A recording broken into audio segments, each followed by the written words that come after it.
Karunungan ay pinakapangulong bagay. Kaya't kunin mo ang karunungan. Oo, sa lahat mong kukunin ay kunin mo ang unawa. Sa kasaganaan ng puso, nagsasalita ang bibig.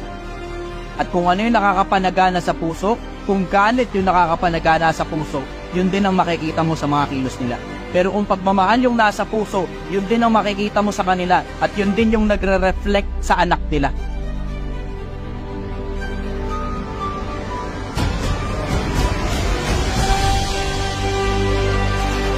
I want to appeal to intelligent individuals. Kung pakiramdam mo mas matalino ka kaysa sa akin, ikaw dapat yung nagsasalita rito. Ikaw dapat yung nakaupo rito, hindi dapat ako. Hindi ko naman dapat ilalabas yung mukha ko sa social media. Kasi yung kabobohan ng majority ng mga vlogger, hindi ko na matiis eh. Komportable na yung mga bata na pinapastos yung mga magulang nila. Hindi naman ako dapat yung nagsasalita rito eh. Hindi naman ako masyadong matalinong tao. Hindi naman ako masyadong importanteng tao eh.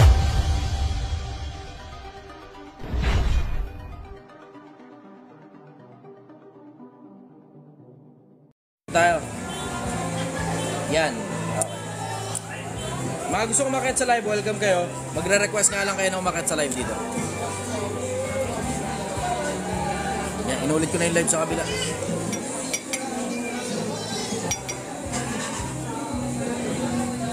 Wala. Okay, next time.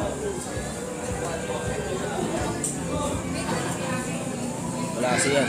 Dito tayo, babae. Good evening, sister. Taga-saan ka? Mahina. Ayos ng signal, mahina. Hello. Oh, yan. Taga-saan ka? May replay ba ulit? From Occidental. Saan? Occidental Mindoro. Okay, Mindoro. Okay. Ano tanong mo?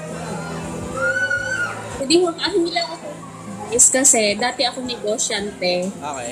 Dati ako may hardware, tapos crafting. And then, 2 years na akong nag-close ng business. Okay, ulit ako ng dati kong business or kailangan ko mag-divert ng ibang business. Hindi ko masasagot ng diretso sa iyo yun. On multiple factors. Kasi, obviously, hindi mo ginalingan o hindi ka naging magaling dun sa dati mong negosyo kaya bumagsak. Hindi ko alam kung ano cause ng pagbagsak ng negosyo. Pero definitely, possibly, isa sa mga dahilan yan, ikaw. Kasi yun lang naman ang pinaka-common grounds kung bakit bumabagsak ang mga negosyo eh. Yun ang pinaka-common grounds ng halos lahat ng bumabagsak na negosyo. Yung mismong may-ari. Either kinapos ka sa marketing, kinapos ka sa sales, tinamad ka, sinipag ka nga, pero wala sa hulog yung sipag mo. O baka nag-focus ka sa operations, hindi mo na napansin yung ibang parte ng negosyo, etc. Ngayon, tatanungin kita, ano ba dahilan kung bakit bumagsak yung dating negosyo mo? Ang pero nag-umpisa kasi ang problema ng business ko sa nagkaroon kami ng hiwalayan ng partner. Ayun na nga, so sabi ko na nga. Ang trouble nga talaga sa iyo. Oh, hiwalayan is one thing. Pero anong nangyari eksakto? Kasi wala namang pakialam yung mga customer o yung mga kliyente mo kung broken-hearted ka ba o whole-hearted ka na nagmamahal eh. Nung time kasi sir na yan, sabay yung nagka-problema ako sa issue ng cheque. Ngayon, nangyayari ngayon, sabay na kumalat sa supplier ko yung problema sa business. Dahil nga doon, yung partner ko kasi dati rin agent. Agent din siya. Sa ngayon, agent siya. Ang nangyari ngayon, sabay-sabay, stop ng supply mga supplier ko. Gaano kalaki yung negosyo mo dati? Dati kasi may hardware hawak ko, tapos may packing. Ulit. Medyo nagpuputol-putol kayo. Hardware na? Hardware, construction materials, industrial parts, and then tracking po. 2 tracking. Okay. Gaano kalaki yung negosyo mo? As in, magkano yung pera na umiikot dun sa negosyo mo regularly? Kasi ako ako dun. Ang naging sa isang buwan po kasi umaabot ako umiikot sa isang month, umiikot nung fix na siya, nung kalakasan, umiikot siya ng 2M kada buwan? Yung cash flow mo? Opo. Tapos ang nangyari kasi sir, mayroon akong naging kakompetensya na isang corporation, nagtayo yung isang corporation in front of my business, that time na yan, nag-fold down ako ng halos 50%. Nagkaroon ako ng corporation sa Chinese. Mula nung nagsimula yung ano? 50%. Bakit ano? Anong nangyari? Bakit ka nag-fall ng 50%? Yung bang market mo generally coming from foot traffic? Kaya nakuha nila? Kasi po sila distributor sila eh. Tapos importer, nag-import pa po sila. Oh, hindi naman Tapos automatic ako naman, yun ano eh. Hindi naman automatic yun na dahil may nagtayo sa paligid mo, babagsak ka kagad. Hindi automatic yun. Kasi tinan mo, pansinin mo, dito sa amin, sa lugar na to, ang dami namin dito, lahat kami, puro pagkain, technically magkakakompetensya kami. Pero di naman kami bumabagsak. Bakit di bumabagsak? Kasi simple lang naman yung konsepto. Yung market nila, hindi yun yung market ko. Ganon yun. So, ibig sabihin, yung market mo dapat iwalay sa market nila. Paano nangyari na yung market mo napunta sa kanila o paano nangyaring humina ka? Baka ini-expect mo lang, baka iniisip mo lang na napunta sa kanila pero ang totoo talaga, nawalan ng gana yung mga kliyente mo kasi nawalan ka rin ng gana kasi bagong breakup kayo. Kasi sir, kumbaga taon na rin po kasi kami hiwalay before pumasok yung corporation. Ang po kasi doon, pagdating po sa materials kasi, malaki puhunan ka lang sa akin, sa kanila kasi selling na eh. Ulit. Medyo nagputol ka ng konti. Sa akin kasi puhunan pa lang. Kasi hindi naman ako bulk kung mag-order. Kanila, selling na sa kanila. Selling sa akin, kanila, puhunan. Kaya kumbaga, syempre yung mga users po kasi hindi naman lahat tumitingin kasi sa quality. Hindi ko pa rin magets yung konsepto eh. Saan galing yung, paano nangyaring napunta sa kanila? Yung mga, customer o kliyente? Customer po. Paano napunta sa kanila? Like example po, sa mga Stevens, Del Bar, ganun. Kasi, like example, ang selling ko ay 100. Okay. Sa kanila, 95. So ibig sabihin, umaasa ka talaga sa foot traffic. Yung mga naglalakad, yun ang customer mo. Yes po. Kaya ka nadali. Okay. Yung lupa Sila kasi sa'yo, anong negosyo na yun? Sa'yo ba yun? Yes po. So, ang mangyayari niya, magpa-price war kayo kapag ka pumasok ka ulit doon sa parehas na negosyo na yun. Kaya mo bang tapatan yung presyo nila? Kasi sir, meron kasi akong dala na wala sila. Like sample parts. Gusto kong bumalik sa parts. Kasi yung mangyayari kasi kumbaga, ang inisip ko, yung construction kasi mabigat siya eh. Kaya yung parts kasi, kumbaga galamay ko na siya, tapos wala siyang kakompetensya na malaki. Kaya bala ko sana mag-start ulit sa parts. Gaano kalakas yung parts dyan sa lugar nyo? Nasubukan mo na ba yun? Natikman mo na ba merkado sa parts? Yes po. Bali doon talaga po ako nag-start ng business. Kasi siya ay... May tanong ako. Kung dati mo na palang negosyo yung parts na yon at wala pala sila nun, paano ka bumagsak? Ang naging problema ko sir kasi talaga, kumalat ang problema ko sa mga supplier ko. Gawa dun sa dating partner ko na agent din, and then sabay-sabay ko yung Teka ba na, alin yung problema na tinutukoy mo na kumalat? about this insurance. About sa? Nagkaroon ako ng bow check na time na nagkaroon ako ng kakompetensya. Hindi yan sa cheque eh. Sa pera yung problema mo eh. Kasi kung nasusustentuhan naman yung mga cheque na yun, hindi tatalbog yun. Yun sir, kasi sir, nung nag-operate na kasi yung kalaban ko na corporation, nag-fall down na ako ng minsan 50% or more than 50%. So, yung... Bakit hindi ka nag-focus sa iba. parts nun? Kung ngayon nare-realize mo na kung saan ka bumagsak, ba't di ka nag-focus sa parts ng mga panahon na yun? Hindi kasi sir, yung parts kasi, kumbaga, ang parts kasi, hindi naman ganun kasi kalakas ang bentahan ng parts. Hindi, unlike kasi sa construction materials talaga na, kumbaga, wala kasing off-season ang construction materials eh. O Ang hindi parts nakuha kasi mo may na yung season. sagot sa mismong tanong mo. Hindi uubra yung parts. Kasi kung dati nga hindi gumana, dahil hindi huli gagana yan, maliban na lang, mag-iiba ka ng merkado. Hindi lang foot traffic yung mga customer na kukunin mo pati social media traffic. Ganon yun. Yes. Opo. Uubra yan kung magso-social media ka. Pero within the location lang. Tapos dahan-dahan ka lang muna. Kasi mamaya, puta, nabombahan ka na nga ng una, mabombahan ka uli ng pangalawa, durog ka. You have to make sure na meron ka man lang panlaban dun sa konsepto nila ng ng price war. Kasi obviously nagpa-price war yan eh. Dahil corporation sila, kaya ngayon nila ibaba yung presyo kasi kaya nilang kumuha ng bultuhan eh. Yun yung mahihirapan ka. Kaya mo bang lumaban ng price war sa kanila? Kung kaya mo, edi go, diretso ka na kagad.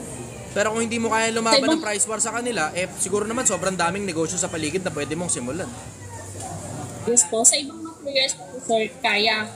Except lang po sa, like, example, sa steel, cement, and plywood, ganun.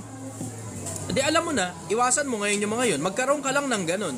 Just for you to have those items na fast moving. Kasi technically fast moving yan eh. Yes. Tapos, ako ang suggestion ko, bumira ka na kagad ng mga... Ito magandang suggestion. Bumira ka ng mga ahente. Yung mga ahente na yun, sila yung magko-close ng deal. Nakakita kayong construction sa paligid, kino-construct pa lang, o merong mga nagpaplanong mag-construct, kausapin nyo na kagad. Tapos social media marketing mo, banata mo ng gusto.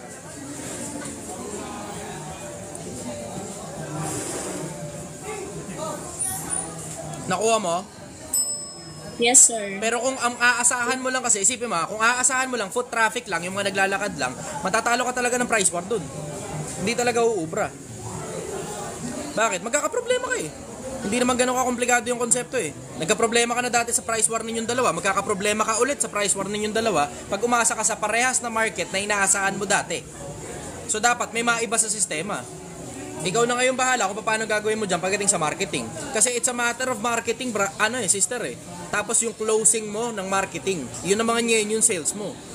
So yung marketing mo, you make sure na kilala ka talaga ng mga tao sa paligid, alam nilang sa'yo dapat sila kumuha, at the same time, yung mga sales mo dapat sobrang sipag din mag-close ng deal. Kasi nadali ka na ng kalsada dati. Kung aasa ka ulit sa kalsada ngayon, pwede naman. Pero hindi pwedeng kalsada alone lang yung aasahan mo na yung mga naglalakad lang sana sa'yo bumili.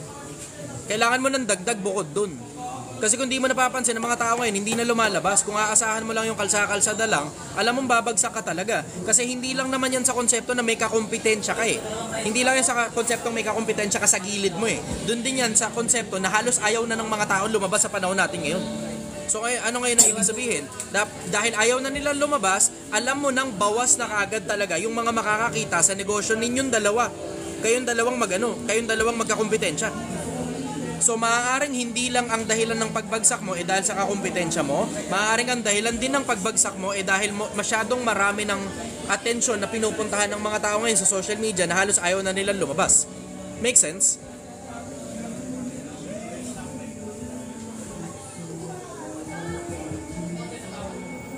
Ngayon, ang tanong ngayon, ano ngayon ang gagawin mong bago?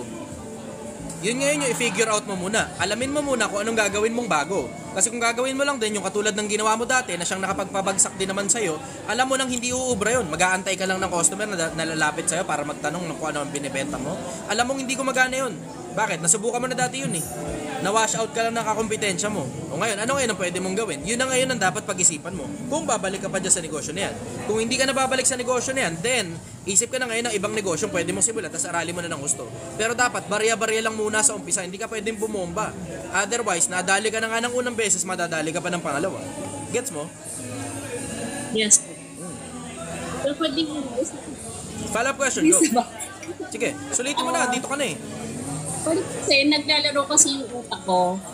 Gusto ko kasi kumbaga nandun ako, may knowledge na ako doon. Ngayon, ang isa ko pa kasing pinaplano is mag-market ng pyesa. Okay. Sa marketing.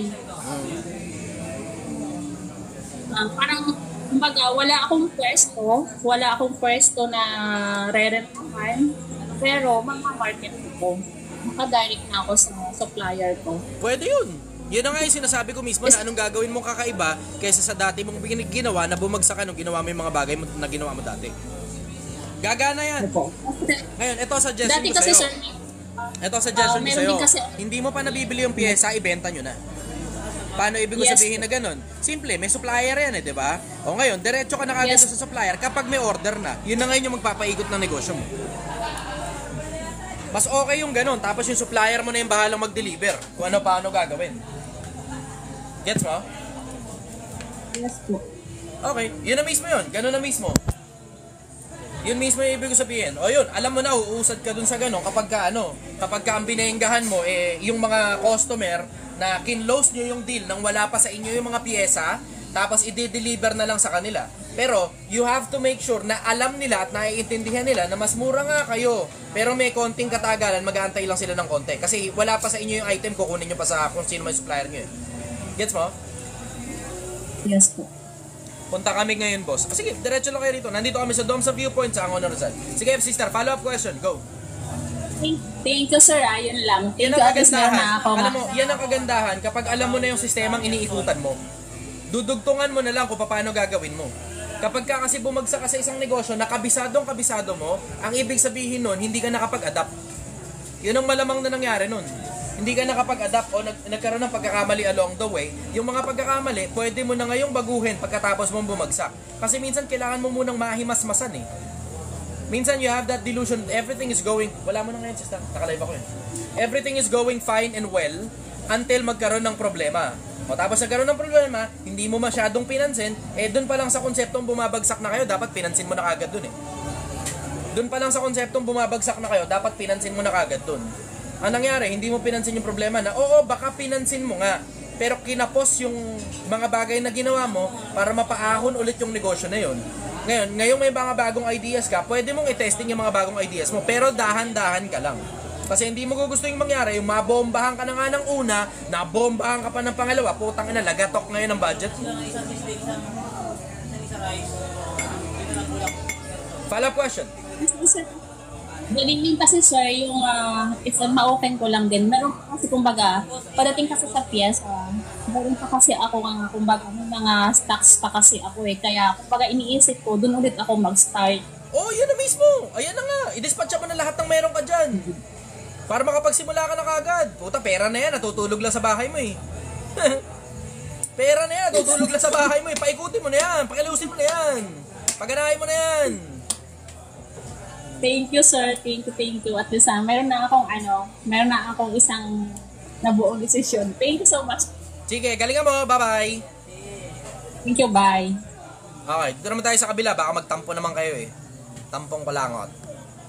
Laptube TV. Naalala ko yung nakitip ng putang ina mo. Ito na naman tayo. Ano ba to? Ba't ganito?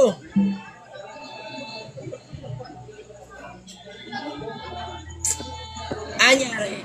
Brother, good evening. Taga saan ka? Good evening po. Good evening, brother. Ano tanong mo?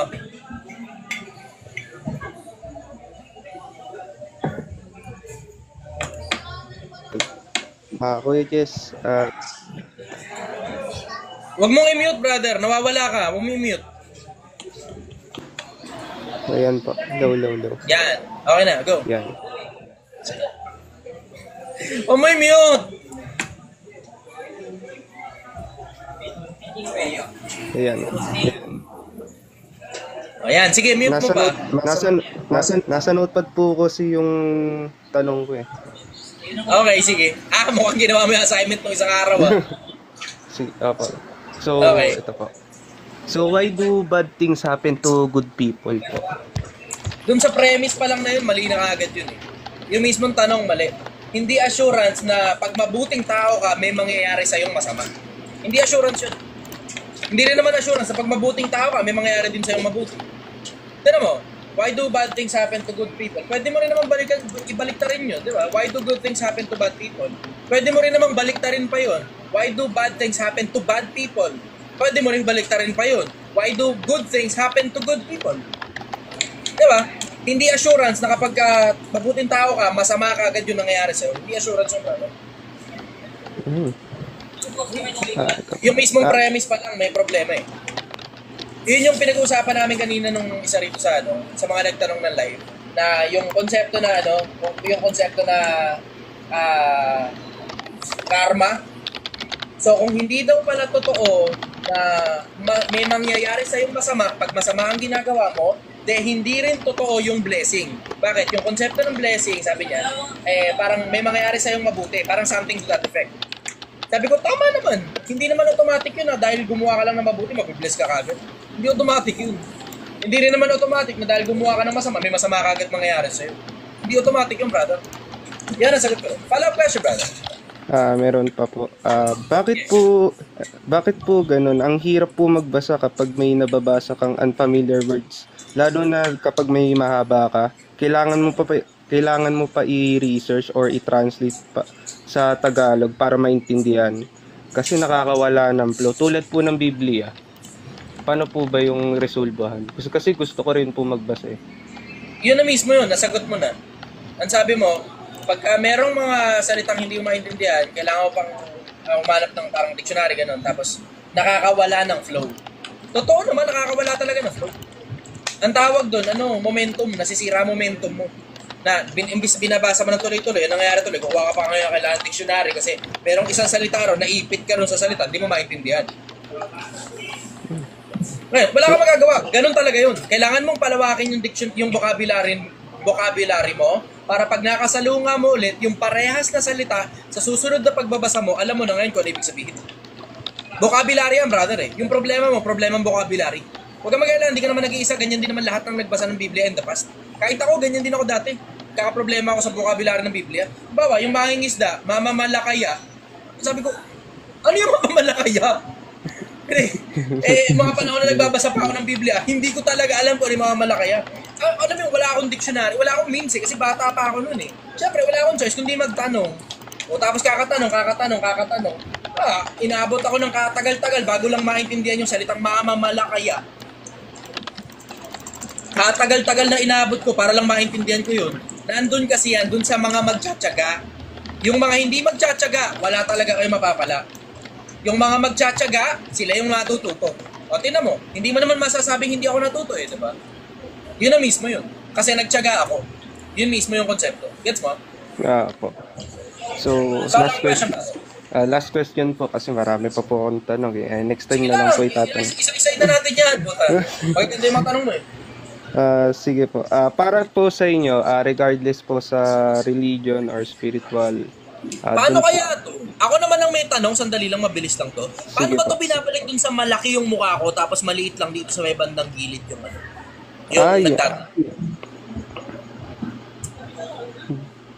Ngayon lang po kasi ako umakyat ng leg kaya hindi ko po alam paano yan. Ngayon ko lang din natsambahan tong gantong putang inang problema eh. Baka nyo update lang po. Kinarap ko na yung live ko kanina eh. Paano kaya ito aayusin?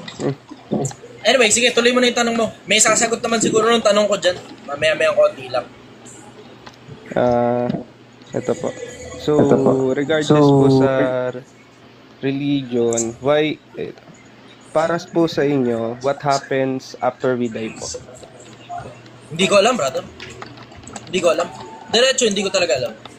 Basta ang alam ko, may kumakalas sa tao marami po kasi na energy. Ang tawag, buhay. Kung saan pumupunta yung buhay na yun, hindi ko alam. Pero nakikita mo naman kung ano nangyayari sa katawan pag namamatay, nabubulok ang katawan sa lupa. Kalansayin na lang ng mga tinitira. Pero yung buhay, kung saan pumupunta yun, hindi ko alam pa. And hindi ko alam na wala talaga akong alam. Hindi ganun. Pero sa sobrang dami ng nabasa ko, hindi ko alam kung alin doon yung totoo sa hindi. Kasi doon pa lang sa dalawang malalaking libro eh. Diba yung Biblia at saka yung Quran, doon pa lang magkabanggaan na kagad yung dalawa na yun eh. Okay. Yun ang sagot ko ron. Wala, yun nga yung dahilan. Ba't gusto kong tumawid sa kabilang buhay agad-agad eh.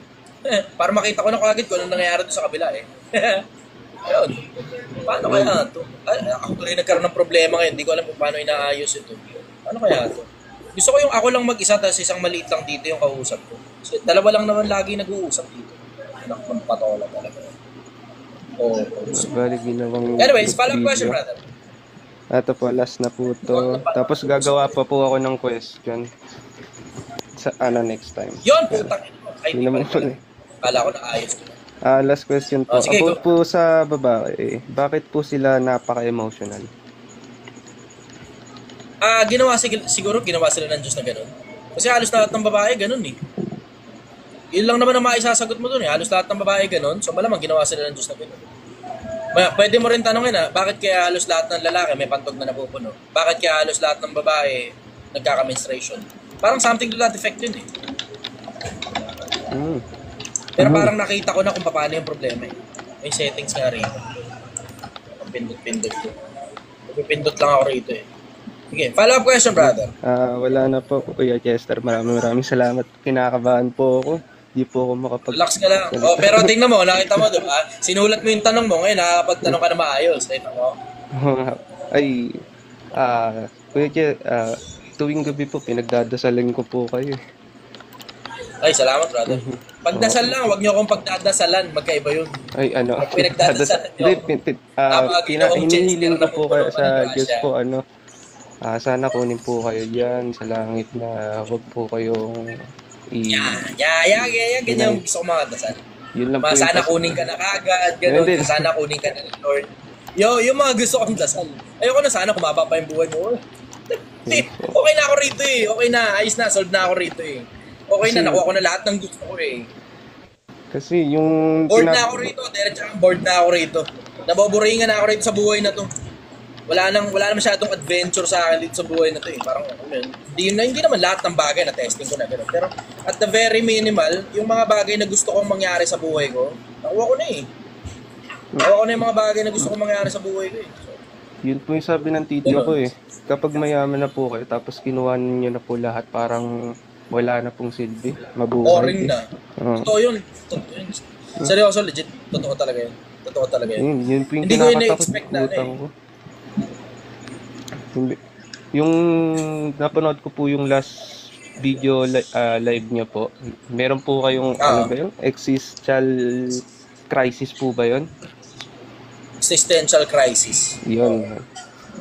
Ngayon, okay naman na. Wala naman ako nung existential crisis. Kasi pag sinabi mo existential crisis yan eh. Kaya sinabing crisis eh. So, ang konsepto, existential crisis, merong crisis. Merong crisis na nangyayari. Ngayon, ako naman ngayon, wala na. Wala na ako nararamdaman na gano'n. Kaya, ang meron ako ngayon, excitement. Marami po Dati hindi ko kasi sa alam kung ano motor. ginagawa ko rito sa mundo. Dati hindi ko alam kung ano ginagawa ko rito sa mundo. Ngayon, alam ko na kung ano ginagawa ko rito sa mundo eh. Nandito pala ako para makatulong sa ibang tao. Tapos pagdadasal nila ako. Tapos pag nakinig ang Diyos sa dasal ng sobrang daming tao, baka may pag-asa ako. Kaya, may dahilan na ngayon, ba't ako nabubuhay?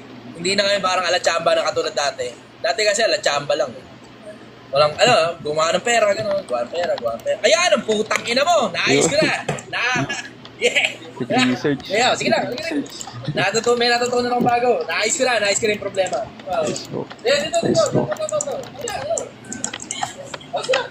Kung gusto nyo pumasok dito, sige, pumasok na rin kayo. Okay. Okay, halika. Kaya sabi lang mo. Sige nga, sabi ko nga, medyo matindi ka. Kailangan, mabilis na to. Tutok ko na muna sa inyo yung camera. Sige.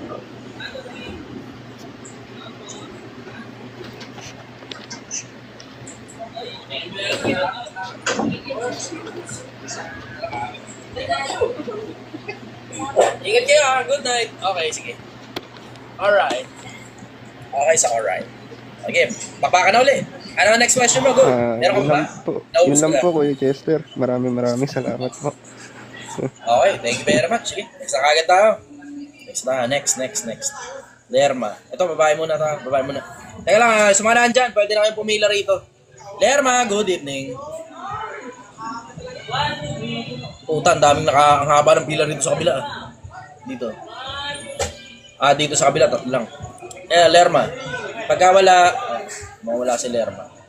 Kuha mo na ako dito. Mr. Sherman.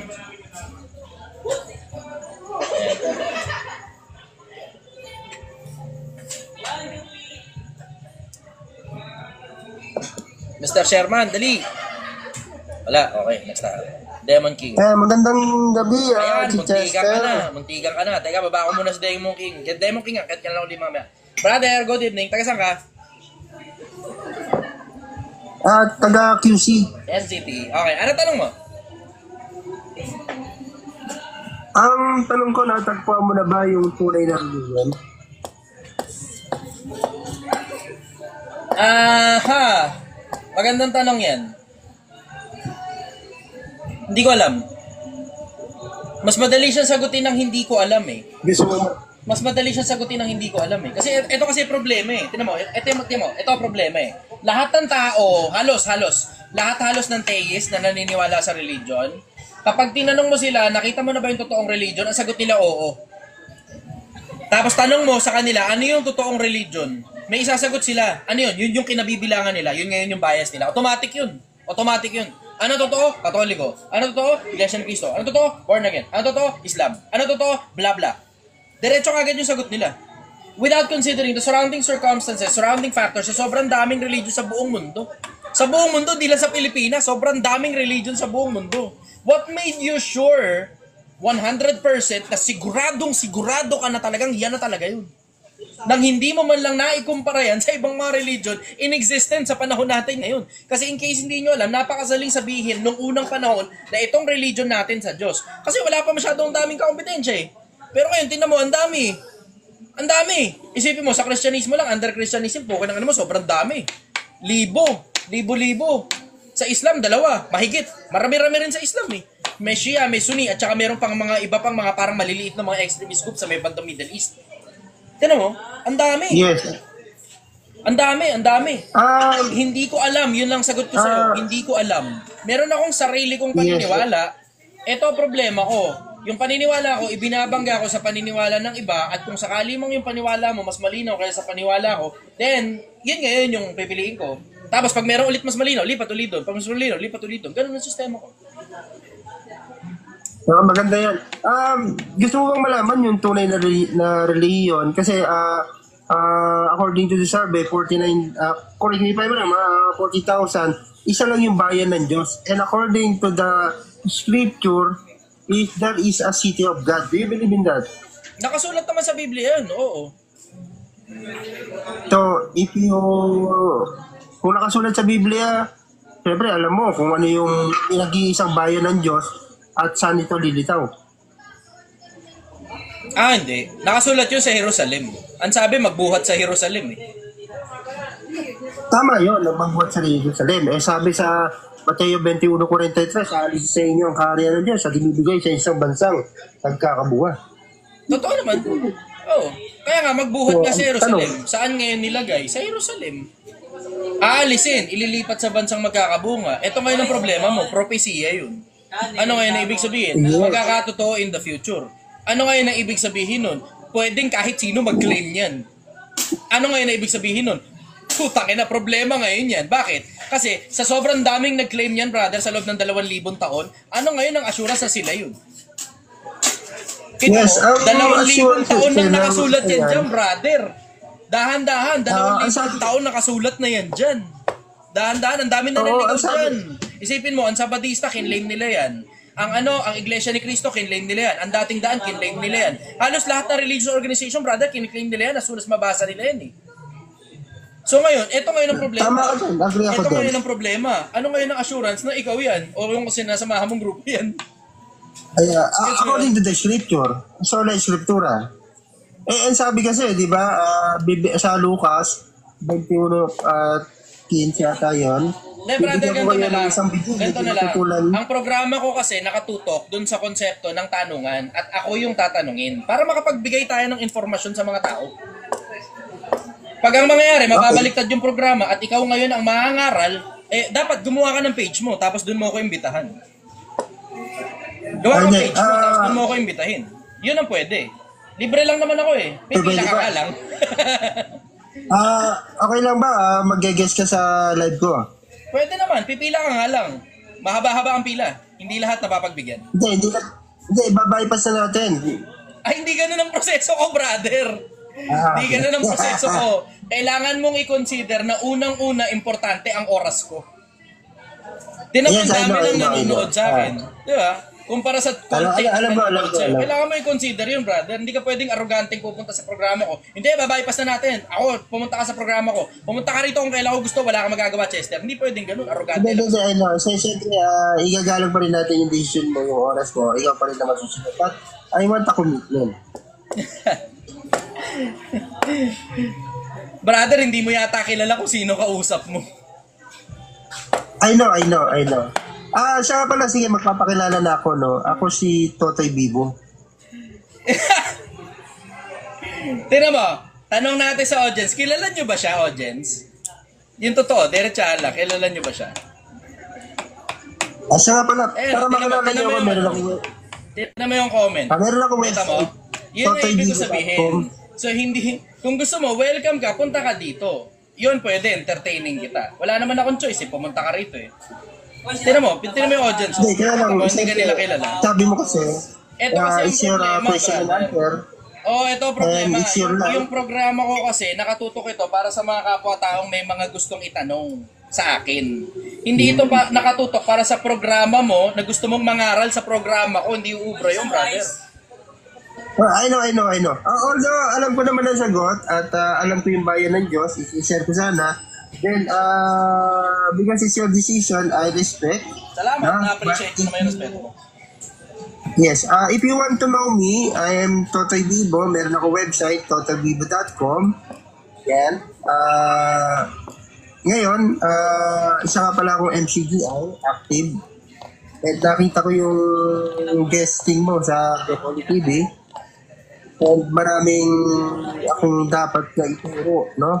Well, it's your life. So, I respect. So, yun lang, brother. Sana ng MCGI?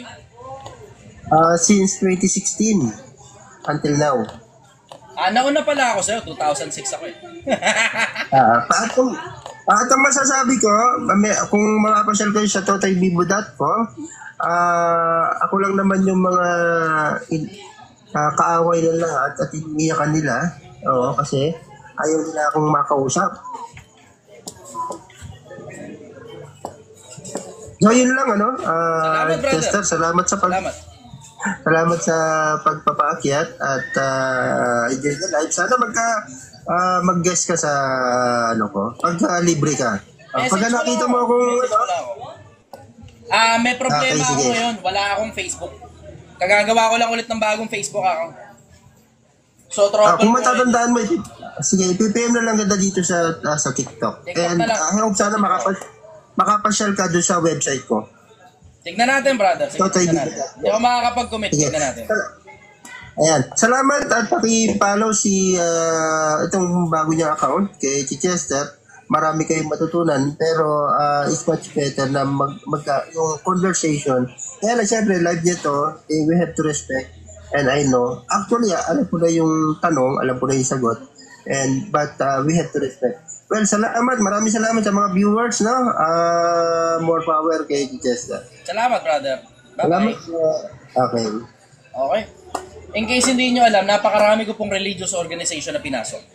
Oo, sobrang dami kong religious organization na pinasok. Kasi masipag ako magpapasok sa iba-iba reliyon Para lang maintindihan kung ano yung mga pinapangaral nila doon. So, syempre, alam mo yun, coming from the perspective na naghahanap ka ng totoo, mahirap kasing magpakasigurado na ito yung totoo. Tapos sigurado ka na kagad, mahirap Lalo na kapag hindi mo pa naibabangga yung paniniwala mo sa ibang paniniwala, mahirap magpakasiguradong yan kagad yung totoo. Delikado masyado, delikado. So marami ako religious organization na pinasok. And frankly speaking, hindi naman detalyado pero alam ko kahit paano yung konting doktrina ng bawat religious organization. Halos lahat ng religious organization na sikat sa Pilipinas, pinagtiyagaan ko. Inisa-isa ko. Tapos sabi nung isa, Wakanda forever. Anyways, sige, next na tayo. Okay. Diamond King, ito yung naipit kanina. Hindi ko sinasadya. Wala naman tayong choice Ngayon, pinag-aaralan ko ngayon, Islam. Islam naman tayo. Check natin to Islam. Brother! Good evening. Taga saan ka? Pampanga, sir. Pampanga. Good evening. Okay, ano ang tanong mo? Sir, tanong ko lang po, anong komento niyo sa mga nangyayari about sa politika ng Pilipinas? Magulo. Yun, one word, magulo.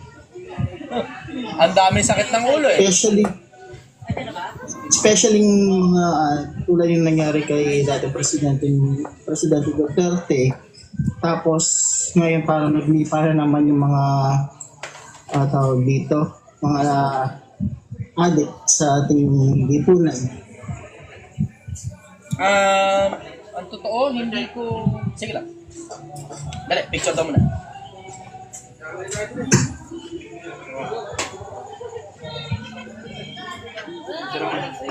Salamat. Ikaw din. Okay, sige. Kaway ka muna sa live. Okay. Kunting lupa. Utang, layo niyo pa. Salamat.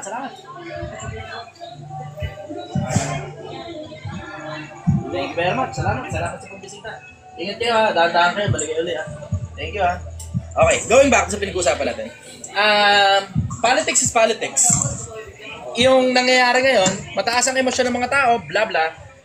Ngayon, unti-unti, parang, alam mo yun, suyana kasi ako sa politika. Hello, good evening. Suyana ako sa konsepto ng politika, diretsahan, suyana talaga ako sa politika. Kasi, alam mo yun, kalawat ka ng strategy kung paano sila maboboto ng mga taong bayan. Kalawat ka ng strategy kung paano sila magugustuhan ng mga taong. Dali, picture mo.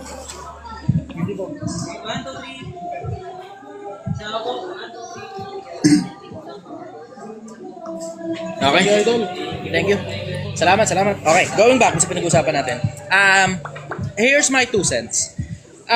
Hindi ako naniniwalang si Duterte kinuha dahil lang pumayag si Duterte na makuha siya dahil lang matanda na siya. Kasi maraming iba't ibang sinasabing dahilan kung bakit pumayag si Duterte na kunin siya.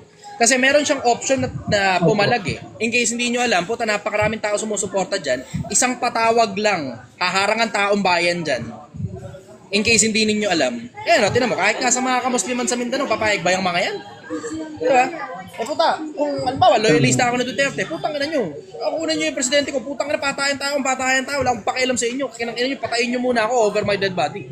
Mataas sa tao masyado yun eh. Diba? Masyadong mataas sa tao si Duterte para pabayaan na lang na basta na lang kunin ng kahit na sino. Ganon yun eh. Ngayon, pumayag kasi siya. Pumayag si Duterte. Nagkakatalo na lang kung bakit siya pumayag.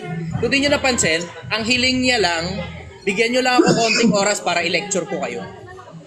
Naalala nyo yun, nung hinuhuli na siya, so may video na lumabas, nung mismong eksaktong panahon na hinuhuli siya. Pabigyan nyo lang, sasama ako sa inyo, bigyan nyo lang ako ng konting oras kasi baka hindi na ako mapagbigyan ng oras para makapag-lecture sa inyo. Ang hiningi niya, konting oras para makapag-lecture siya. Pero, ultimately, sinabi niya sasama siya. Bakit? Yun ang tanong dun eh. Yun ang tanong. Alam niya na illegal yung nangyayari. Alam niya, imposibleng hindi. Alam niyang illegal yung nangyayari. Under Miranda rights, di ba, na you have the right to remain silent, anything that you say can and will be used against you in the court of law, you are welcome na kumuha ng abogado mo. Kung hindi mo kaya kumuha ng abogado, ikukuha ka ng abogado ng estado, di ba, etc. Ngayon, ang sabi niya, kailangan ko yung anak ko, si Sarah. Kasi si Sarah, abogada rin. O mo abogada, yun ang ngayon ang legal counsel niya. Hindi pinayagan. Diba? Pati doktor, ayaw. Hindi pinayagan. Diba? So, dun pa lang sa konsepto na yon, takina kung ikaw si Duterte, eto brother, eto, may tanong ako sa inyo, Pilipinas. Sa akin muna, sandali, atensyon ninyo. May tanong ako sa inyo. Kung ikaw si Duterte at hindi pinayagan ng abogado, hindi rin pinayagan ang doktor, sasama ka ba? Hindi. Ikaw hindi. Yung iba, tanong natin, sasama ka ba, yes or no? Hindi, no. Yung isa sasama, sabi. No. Merong nag-yes dito, merong nag-yes din.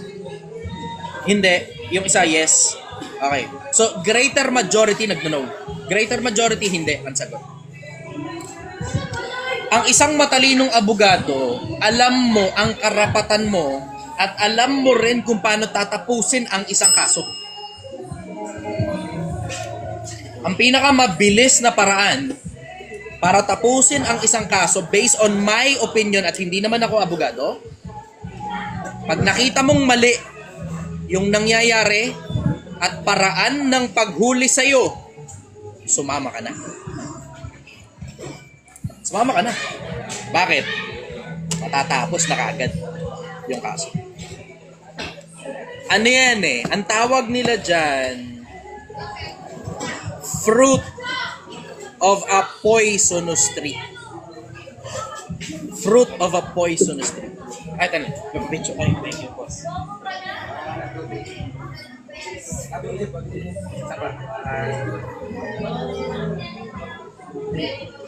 Okay, thank you. Salamat po, salamat po. Ingat po kayo. Okay. Fruit of a poisonous tree. Ano ang konsepto ng fruit of a poisonous tree? Pag may mali sa proseso, lahat ng mga susunod possibly mali na rin. So sa akin, diretsahan, pag may mali sa proseso, agad lang kung matatapos yung ano niya. possibly.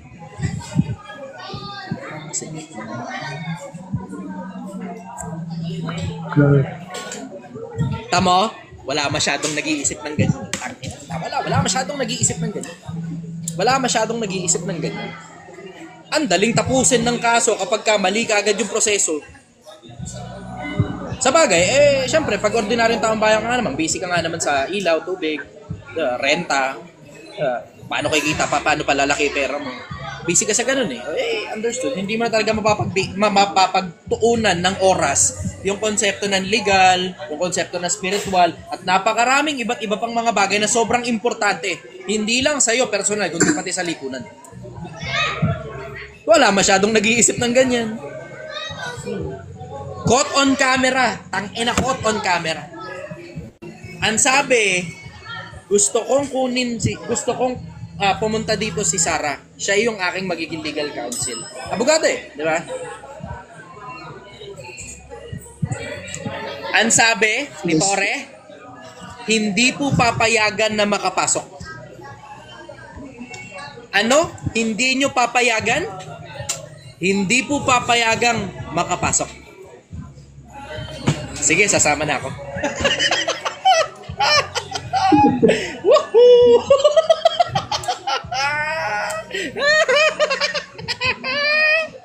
Walang nag-iisip. Walang nag-iisip. Putang ina. Article 59, Section 3 ng ICC Code. Sa ICC mismo galing. ICC mismo nang galing. ICC mismo galing.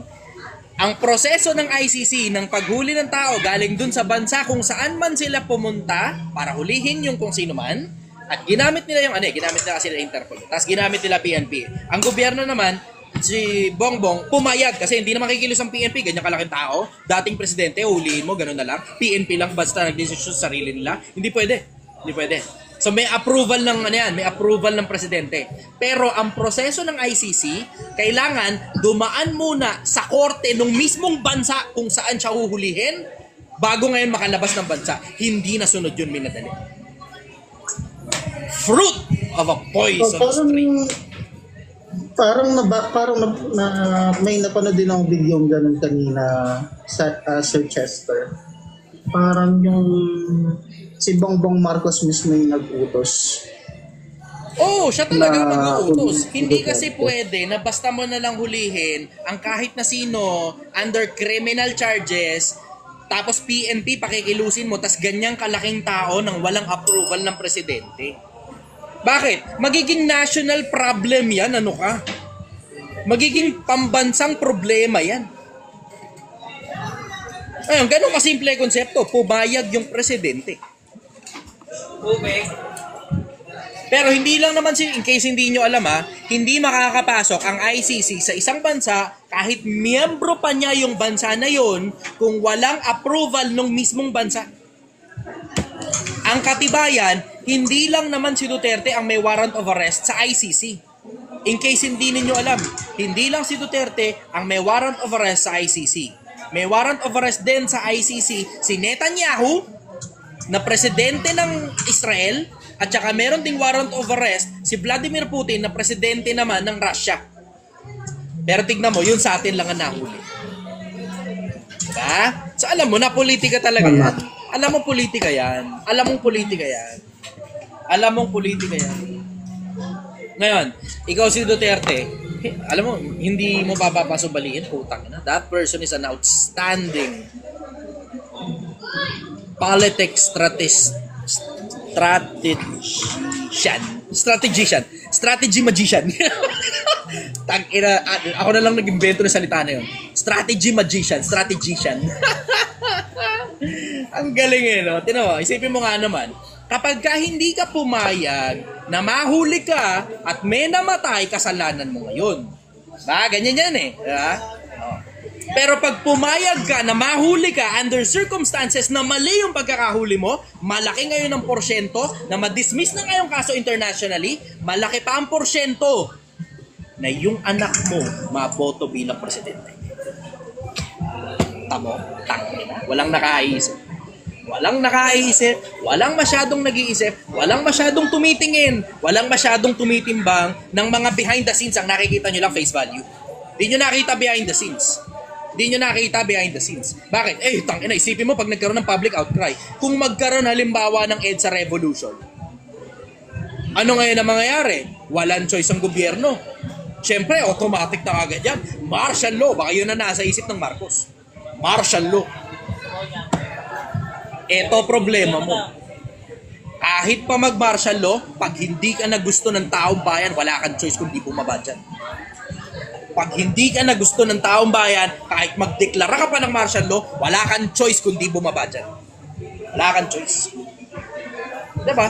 Ganun kasimple konsepto. Gusto mong pahabain termino mo, propose ka martial law. Kung gusto ka pa ng taong bayan, papaalala ko lang, kung gusto ka pa ng taong bayan, mananatili silang nakabaw at nananahimik lang at walang ginagawa. Pero ito problema mo, nasa panahon na tayo ngayon ng internet.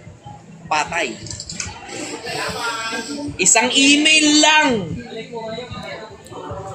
email lang, makikialam na kagad ang iba't ibang mga bansa.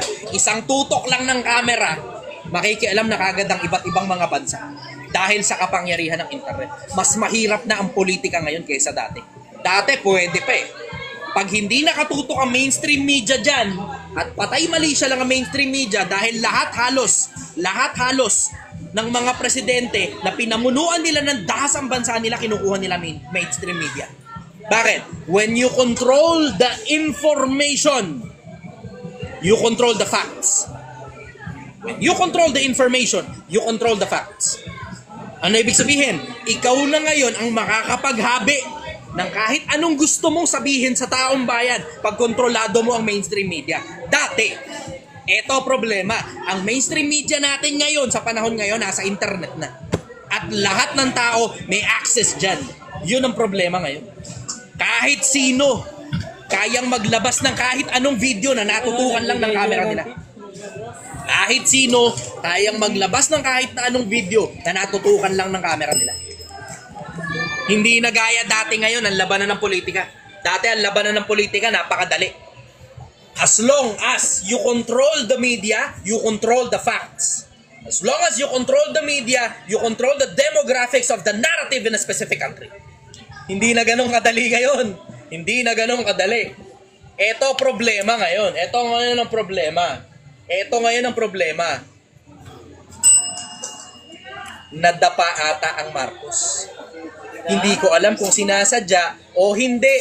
Pero baka meron silang inaasahang outcome coming from dun sa pagkakahuli kay Duterte na hindi sumunod sa plano. Baka ang ine-expect nila dahil dun sa dami ng outcry dito sa bandang Davao at sa bandang Mindanao na may mga nagsasabing hihiwalay ang Mindanao, akala ata nila magkakagulo pag hinuli. Ngayon, may pagkakataon na sila para makapag-propose ng martial law. Ito ang problema. Hindi nagkagulo. Pumayag yung matanda. Putang ina mong talino. Woohoo! Napakatalinong matanda. Naisahan ng bata, naisahan ang bata. Ayan ngayon ang problema. Hindi nila inaasahan yata na magiging peaceful at sasama na lang basta yung matanda. Kasi mali pagkakahuli. Pag mali ang pagkakahuli, sumama ka na lang. Ganun kasimple konsepto para tapos na kagad ang problema. Ang daling ma-dismiss ng kaso, dun pa lang sa konsepto na merong mali sa proseso pa lang. So, pag sa proseso pa lang mali, i-expect mo na kagad malaking porsyento mabasura yan. Bakit? Kasi, uulitin ko, kasi you are presumed innocent until proven guilty. Yes! Isa sa kagandahan niya kapag presumption of innocence ang pinagbabasihan. Kapag presumption of innocence ang pinagbabasihan, automatic na halos yan na pag may mali sa proseso, halos nandun ka na sa konsepto na ibabasura kaso. Hindi ako abogado, ulitin ko, opinion ko lang personal yan. Pero ulitin ko rin, hindi ako tanga at hindi ako bobo.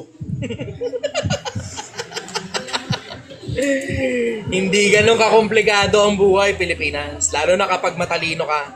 Pag mataba ang utak mo and you are outstandingly good at strategies, automatic na kagad, simple ang konsepto. Minsan, sa katangahan ng kalaban mo, pabayaan mo lang silang gawin yung gusto nila, tapos sila na rin yung madadapa sa sarili nilang kagagawan. Hayaan mo lang sila. Nakita mo ang nangyari dun sa ano ko? Nakita nyo ang nangyari sa Facebook ko, di ba? Nawala yung Facebook ko, di ba? O, tignan nyo ngayon, lalo sumikat yung Project 1M. Nakita nyo? Oo nga pala, sir. Ano nangyari? Nakita nyo rin na nawala yung yung 150,000 ko, di ba? Nakita nyo na wala 150,000 ko, di ba? O ngayon, lalong sumikat ngayon ng Project 1M. Bakit? Kasi you have to understand when to fight and when to raise your white flag. Halos walang nakakaintindi niyan. Law number 43. Kung hindi ako nagkakamali, 48 laws of power. Know when to surrender. Alamin mo kung kailan ka susuko. Bakit? Kasi may mga pagkakataon na yung pagsuko mo, hindi ang ibig sabihin ay pagkatalo. Sometimes, in war, you have to lose the fight for you to win the war. Wala halos nakakaintindi niyan eh. Sometimes you have to lose the fight for you to win the war. 48 laws of power, Sun Tzu Art of War. Halos walang nakakaintindi niyan. Tangina, karamihan sa mga tao ngayon, puta magtataka ka kung ano ginagawa nila sa buhay nila, kung bakit parang ang dating, nahirap sila sa buhay nila, sa araw-araw ng buhay nila. Tapos, when you dig deeper, you understand that there's nothing underneath the hood. Walang laman yung hood, kaya di makaabante. Sa kotse, ang ganda nga ng labas. Ang ganda ng kotse mo. Ang ganda ng iPhone mo. Pero walang laman ang kukote mo. Yun ang karamihan. Ito pa problema, isa pang problema. Kapag naluto utak mo sa drugs. Sumasang-ayon ka na lang sa mga strategies na nakapaligid sa'yo. Hindi na masyadong matikas ang isip mo. Sa matitibay na payo, natatatag ang mga bansa. Sa mga mabubuhay na payo, nawawasak ang mga karyan. Hindi ko alam kung sino nagpayo ng ganyan kay BBM.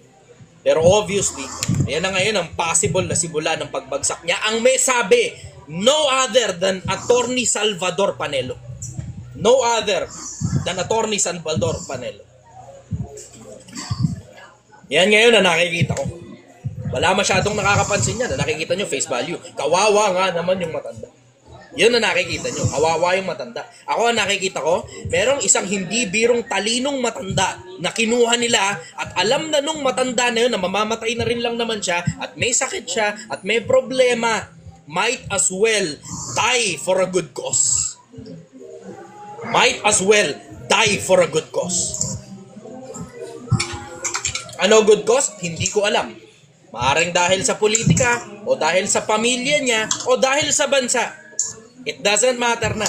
Ang bottom line, simple. Hindi biro ang talino ng matanda. Hindi lang masyadong naintindihan ng taong bayan. Hindi naintindihan. Simple yung konsepto eh. Walang nagtatanong, bakit sumuko yung matanda? Walang nagtatanong, tangina nyo, isa sa mga pinakamagagaling na prosecutor ng Davao. Ano ka ba? Isa sa pinakamagagaling na prosecutor ng Davao yan, in case hindi nyo alam. Tangina, isa sa mga pinakamagagaling na abogado, strategy magician ng Pilipinas. Hindi nyo napansin, tamo, walang nakakapansin sa inyo Pilipinas eh. Halos walang nakakapansin sa inyo eh.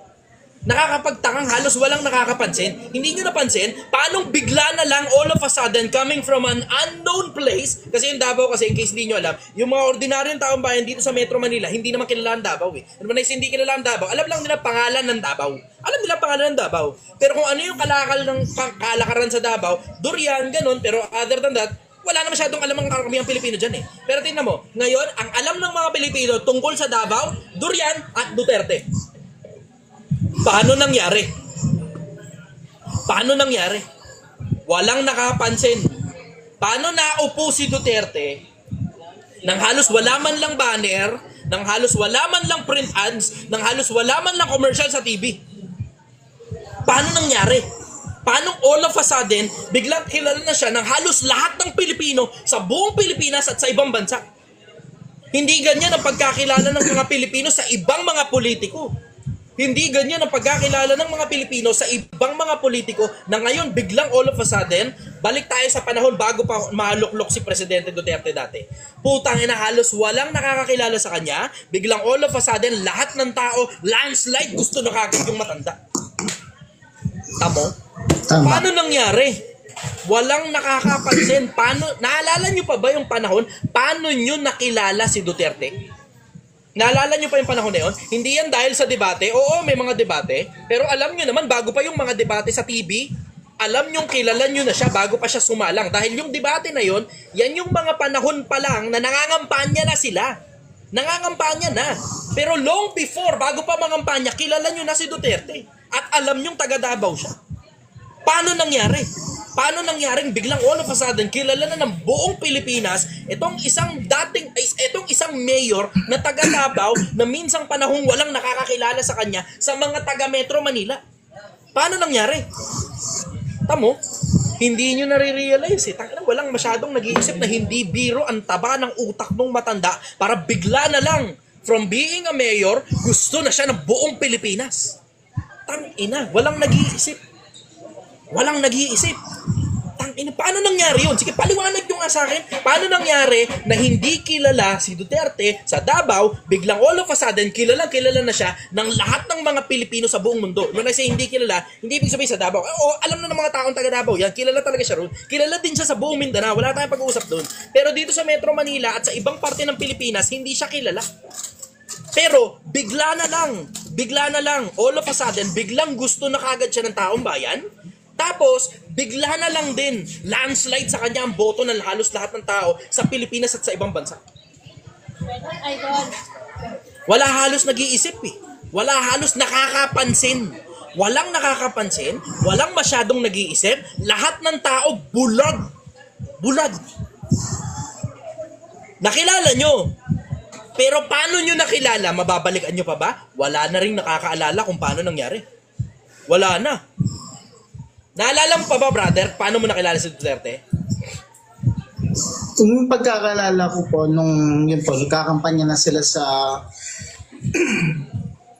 presidency po niya. Oo, parang nangangampanya. Naihay po sa balita. Doon lang nagkaroon ng malaking impact sa isip mo nung nangangampanya. Pero long before, alam mo naman, kilala mo na si Duterte bago pa siya magsimulang mangampanya, eh, tama? Opo, pero hindi mo maalala kung paano. Niya. Hindi mo maalala kung paano mo siya nakilala, tama?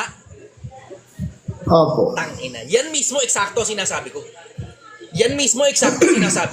Oo, nagkaroon kayo ng picture sa isip nyo ng isang Duterte nung panahong nangangampanya na siya. Pero long before, bago pa siya mangampanya, kilala nyo na ang Duterte. Kilala nyo na. Paano nangyari? Hindi nyo napansin. Walang nakakapansin. Pero si Duterte, yung kaisa-isang politiko na matindi ang paggamit sa social media, wala lang nakakahalata. Walang nakakahalata social media. May mga lumabas minsang panahon ng mga documentary tungkol sa Davao. kung gaano kalinis ang Davao, gaano kaganda ang Davao, gaano kayaman ang Davao. Tapos, yung influence na yun tungkol sa Davao, naimbudo sa isang grupo, si Duterte. Na merong pagkakataon na itong isang si The Punisher, kung tawagin nila, nagmomotor sa kabuuan ng Davao para makita kung ano lagay ng bayan niya. Tapos minsan nagpapanggap na taxi driver sa gabi para makakita kung sino-sino mga siraulo. Tapos may pagkakataon, pinakain niya yung upos ng Yossi dun sa isa sa mga banyagang naninigarilyo dun sa lugar niya. 'Di ba naalala niyo 'yon? Naalala niyo narinig niyo 'yan? Naaalala niyo narinig niyo 'yan? Pero halos walang nakakapansin kung paano niyo narinig yung balita. Wala halos nakakapansin kung paano niyo narinig yung balita. Saan dumaan? Saan dumaan yung balita? Tingnan mo. Isipin mo landslide votes kay Duterte. Landslide votes kay Duterte. Tapos kinuha mo yung matanda. Tapos pumayag siya. Tangina sa akin. Kabahan ka na. Pumayag yung matanda. Putang inang lintik at talino nun. Pumayag siyang basta na lang siyang makuha. Tapos ang hinihingi niya lang, hindi palag. Ang hinihingi niya lang, bigyan niyo lang ako konting oras para ma-lecturean ko kayo. Tangina.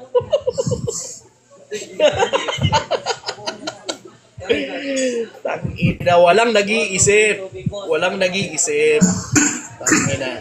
Lahat nakatingin doon sa kung ano sinasabi ng balita, kung ano sinasabi ng social media, pero walang nag-iisip ng behind the scenes. Kung ano ba nangyayari sa isip ng mga tao na yun. Magagaling na strategies nitong mga to. Hindi birong galing ng strategy nila. Pambuong Pilipinas yung strategy nila. Ngayon, yung mga iba, parang, Chester, bla bla, bakit ganyan discussion mo? Hindi naman yan sa sumasang-ayon ako kay Duterte. Hindi rin yan sa tumututol ako kay Duterte. Hindi rin yan sa sumasang-ayon ako kay Marcos. Hindi rin yan sa tumututol ako kay Marcos. Ang akin, simple konsepto. Lahat ng magagandang plataforma ng mga politikong nakaupo, suportahan natin lahat. Lahat ng pangit na plataforma ng politikong nakaupo, labanan natin lahat. Ganon kasimple sa akin ang konsepto. Bakit? Para sabay-sabay tayo kumangat. Ganon lang yun. Hindi naman ganon kakomplikado. Ba't hindi naman ako politiko eh. At saka alam nyo rin naman na hindi naman ako bayad dito sa pagsasalita ko tungkol sa politika eh. Yung mga ibang influencer, ayan, recently nadali, si Ato at saka si Nico David, di ba? Dinali ni Makagago tungkol sa pagpapabayad galing sa mga politiko. Ayan, sila, bayad sila. Pero ako, hindi mo kayang bayaran lalo kapag politiko. Ang dami lang nagsubok magbayad sa akin. Ni isa wala akong tinanggap. Madami nang nagsubok, magbayad sa akin ng mga politiko na hindi biro ang presyo at mimilyunin ng halaga, ni isa wala akong tinanggap. Alam naman nila kung gaano ako kagaling magsalita eh. Imposible namang hindi nila nababalitaan yan. Imposible rin naman na hindi nababalitaan ng mga campaign managers nila na mayroong isang Chichester na hindi biro ang galing sa pagsasalita. Imposible hindi nila alam yan. Imposible. Tapos ngayon, nagsisilapit sila. Makulit. Nagsisilapit. Babayad daw, magkano daw presyo ko. Wala akong pakialam. Di ako nagre-reply. Para hindi ko sila tinanggihan. Ganun yung konsepto. Hindi ko kayo tinanggihan. Hindi ko lang kayo na-replyan. Simple. O ngayon, syempre, pagdating ng panahon, ako naman lalapit sa kanila, hindi mo nga kami kinampanya. Hindi ko naman alam na lumapit kayo sa akin eh. Simple. Diba? Utak, Pilipinas. Utak. Tangina, tabaan mo utak mo. Talinuhan mo. Minsan ka lang mabubuhay. Puta, gumawa ka ng maraming resulta. Gamit yung taba ng utak mo, puta. Minsan ka lang mabubuhay. You have the power of the internet on your fingertips. Meron ka kapangyarihan na hindi biro. Na wala nung mga naunang panahon na hindi birong mga hari. Isipin mo yun, hindi birong mga hari, hindi birong mga presidente yung mga nagdaan, pero wala silang kapangyarihan na katulad ng meron ka ngayon na konting pindot mo lang, lahat ng information nasa harap mo na ng mukha mo. Wala halos nag-iisip ng ganyan. Halos lahat, puta. Entertainment ang pinapanood. Netflix, ang putang ina. Loklok, ML. Ngayon may bago pa, Honor of Kings. Yan ang mga inaatupag nyo sa internet, puta. Hindi nyo alam kung gaano katinding kapangyarihan yung nasa kamay ninyo na kung gagamitin nyo lang sana, hindi rin birong dami ng pera makukuha mo. Yung iba gustong-gusto pera, tabaan mo muna kasi utak mo, puta. Wala ka kasing maibentang mahal na serbisyo eh. Dahil wala kang maibentang mahal na serbisyo, ang meron ka ngayon, yung bulok na serbisyo mo, pinipilit mong bayaran ng mahal, wala ka ngayon choice kundi mag-abroad. Diba? Yan ang sinasabi ko sa inyo. Nandi bali nang masira yung buhay ninyo, yung buhay ng pamilya ninyo, yung buhay ng anak ninyo na susunod na lahi ng Pilipino, kumita ka lang ng dagdag na barya para sa basurang serbisyo na binabayaran ka kasi ng barya dito sa Pilipinas. Mo, wala masyadong nag-iisip. Yan ang hirap kasi. Wala masyadong nag-iisip, wala masyadong nag-iisip, wala masyadong nag-iisip. At paano ka nga naman kasi makakapag-isip kapag ka ipit na ipit ka sa pangkain ng anak mo, sa pantuition pinambata, sa pangbayad ng ilaw, pambayad ng tubig, pambayad ng kapritsyo ninyo. Paano? Kasi kaprityoso kasi. Yan ang problema. Kaprityoso ka kasi. Pero kung ititigil mo lang sana yung kapritsyo mo kahit 2 taon lang, mag-ipon ka lang ng gusto. Mag-ipon ka lang ng gusto. Yung 2 taong inipon mo, sapat yun para makapaglagay ka ng konting oras sa maghapon mo para makapagpataba ka ng utak mo at mabayaran ng mahal yung serbisyo mo. Yan ang hirap sa inyo. Yan ang hirap sa inyo. Saan ako nag-iisip ka lang sana Pilipinas, napakadaling kumita ng pera. Napakadaling kumita ng pera. Ay, tinan mo, kung nag-iisip ka lang Pilipinas, maiintindihan mo rin yung ganyang konsepto na hindi biro ang talino ng matanda. Kinuha nila yung matanda. Pumayag lang yung matanda. Hindi kayo nagtataka, bakit pumayag? Ang pinoproblema, kung legal ba yan o illegal, ang pinoproblema, yung ICC, ang pinoproblema, bakit hindi pinapayagan ng abogado, hindi pinapayagan ng doktor, nawala pa si Duterte, pumunta daw doon tapos hindi daw ika makita, wala daw ikang Rodrigo Duterte na naka-detain sa kanila, yun ang sabi. Yan ang pinoproblema nyo eh. Mali ang problema, ang dapat problemahin nyo, bakit pumayag yung matanda? Kahit nalalaman niya lahat ng karapatan niya. Bakit pumayag yung matanda? Bakit? Wala masyadong nag-iisip ng ganun. Walang nag-iisip, wala ring masyadong nagdi-discuss ng ganun Pilipinas. Wala halos nag-iisip, wala rin halos nagdi-discuss ng ganun. Yun ang sagot ko ron. Follow-up question, Brad. Yan, last na lang po, Sir Chichester, yung regarding po dun sa latest statement ni Bongbong Marcos na yung mga drug addict parang biktima lang din sila. Totoo naman. Totoo naman, biniktima nila sarili nila. Sinutsot nila yung sinutsot nila eh. Diba? Ganun lang naman yun eh. Biktima talaga sila. Biktima sila ng ng sarili nilang pagsusutsot. Kung parang sabi niya dun sa latest statement niya, kaya lang nila nagawa yung mga ganong klaseng krimen kasi biktima lang din sila ng droga. Biktima nga talaga sila ng droga. Tama nga. Pinapasok nila eh. Diba? Pinapasok nila droga sa buhay nila eh. Sino ngayon may kasalanan? Yung droga? Pililit ka ng droga? Tinutukan ka ng ulo ng droga? Para gamitin mo siya? Potang ina naman. Potang ina naman. Huwag tayong maglokohan. Biktima ka ng droga. Biktima ka talaga ng droga. Bakit? Putang ina ng kalokohan mo eh. Ginamit mo yung droga eh. Diba? Pero kung hindi mo ginamit, nanahimik ka sana sa bahay nyo, nagtatrabaho ka ng maayos, pinapakain mo ng maayos ang pamilya mo, minamahal mo ang lipunan, minamahal mo asawa mo, minamahal mo anak mo, sumusunod ka pa sa Diyos, hindi mo sasabihin, biniktima ka lang ng droga. Putang ina, wala namang kamay at paayan para puta, bibiktimahin ka niyan. Walang kamay at paayan, huwag tayo maglokohan. Ginamit mo yan, na-addict ka dyan dahil sa sarili mong kalokohan, curious ka kasi. Yan yun, curious ka kasi.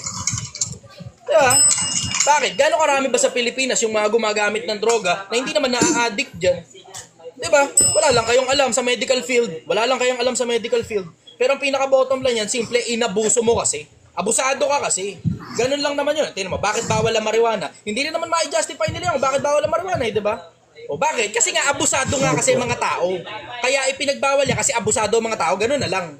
Ganun na lang. Simple. Abusado ang mga tao. May mga tao maabuso. O yan, ngayon na napapala nyo. Tapos sisisi nyo pa sa drugs. Tangina, simple lang naman yung konsepto eh. Pag hindi mo ginamit yung drugs, walang kayang gawin yung drugs, ano ka? Parehas lang din ng kutsilyo yan. Pag hindi mo ipinansaksak sa kapwa-tao, walang kayang gawin yung kutsilyo, iwan mo lang dyan. Naka, putang ina, huwag tayo maglokohan. Huwag tayo maglokohan. Abusado ka lang kasi. Ganun yun. Inabuso mo eh, di ba? O ngayon, ano ngayon na nangyari? Nawalan ka ng trabaho. O nawalan ka ng trabaho kasi nahuli ka nag-drugs, di ba? O tapos, wala kang makita ng trabaho. Ano ngayon na nangyari? Naging addict ka. Bakit? Kasi yung konting pera mo, pinambibili mo pa ng drugs eh. Di ba? O tapos nung maubusan ka kayo ng pera, ano ngayon ang susunod? Siyempre, gagawa ka ng kagaguhan para quick fix mo. Di ba? Quick fix eh. Tignan mo, karamihan, tignan mo, yung mga addict sa sugal, yung mga yan, yung iba sa kanila nagnanakaw na rin eh. Parehas lang din ang addiction sa drugs. Yung iba nagnanakaw na rin para sa quick fix nila. Diba? Yung ibang mga babaero, yung iba dyan nagnanakaw na rin. Yung iba, huwag tayo maglokohan. Huwag tayo maglokohan. Pag wala kang pera, wala ka talaga, tapos may sobrang gandang babaeng gusto magpakantot sa'yo, tangina, huwag tayo maglokohan. Tangina, papalak pa, Diyos ko rito. Tamo, huwag tayo maglokohan. Wala kang pera, tapos may magandang babaeng nag-chat sa'yo, gusto magpakantot, tangina, huwag tayo maglokohan. Didiskarte ka ng paraan. Pag wala talaga, ano gagawin mo? Nagkakaproblema lang naman dun sa addiction eh, diba? Dun sa addiction. Ito nga problema. Ang dami nga kasing gumagawa ng kagaguhan dahil sa putang inang droga na yan. Diba? Ganun lang naman yun eh. Ang daming gumagawa ng kagaguhan dahil sa droga. O ngayon, nadali kayo, iiyak-iyak. Wala tayong magagawa. Ganun talaga. Ganun lang naman kasimple yun eh. Pero wala naman sinabi si Duterte na kahit inosente, patayin mo eh. Diba? Ang sinabi, pag pumalag, patayin mo. Yun ang sabi niya. Ganun lang kasimple yun. Pag pumalag, patayin mo. Kesa nga naman ikaw ang maunahan, pulis ka. Diba? Kesa ikaw ang maunahan. Simple, hindi naman ganun kakomplikado yun. Diba? Tignan mo, yung si Kian, diba? Yung nadali, yung bata na nadali. Diba kinulong din naman yung pulis nun? Kinulong yung pulis eh. Hindi pinakialaman ba ni Duterte? Inilabas niya ba ng kulungan yun? Mali kasi yung ginawa ng pulis. Mali yung ginawa ng pulis. Ganun na lang kasimple. Mali yung ginawa ng pulis. Ngayon, nakulong siya sa sarili niyang kalokohan kasi pati bata, dinali niya. Simple.